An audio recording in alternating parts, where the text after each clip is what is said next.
question is not simply whether the yen is weak. The question is this: if the yen can rebound on intervention fear while the Nikkei still rises, is the Japan trade becoming more resilient, or is it becoming more tactical? That is the important shift from yesterday. On July 2, the market question was whether investors could keep buying Japan while dollar yen stayed near 162.5. The answer seemed to be yes, but with more hedging. Today, the setup changed. Dollar yen moved lower, toward 161.4, as intervention fear returned. Yet the Nikkei 225 still gained 0.59%, so the market is no longer only asking whether a weak yen supports Japanese equities. It is asking whether Japanese equities can handle a currency market where official action can interrupt the trend without warning. The news flow was concentrated in one area: intervention risk. Markets are watching Japan's currency officials closely. One set of headlines focused on how Japan's well-known currency policy figures are keeping traders guessing. Another report suggested that authorities may prefer more surprise-based tactics against yen short sellers.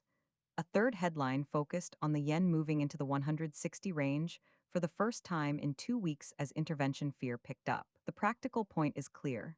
Investors do not need to know exactly when intervention will happen for it to matter.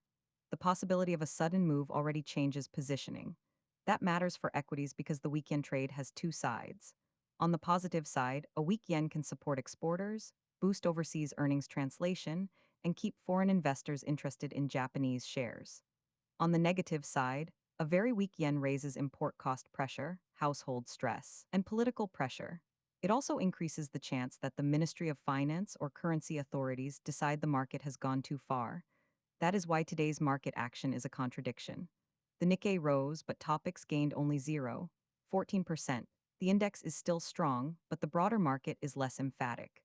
Investors are not abandoning Japan, but they are becoming more sensitive to where currency risk sits.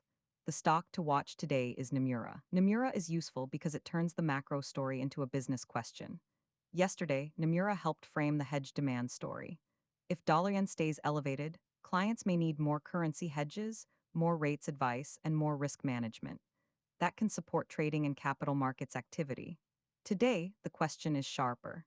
If intervention risk rises, is that volatility good business for a broker-dealer and investment bank? Or does it become a warning sign for Japanese risk assets?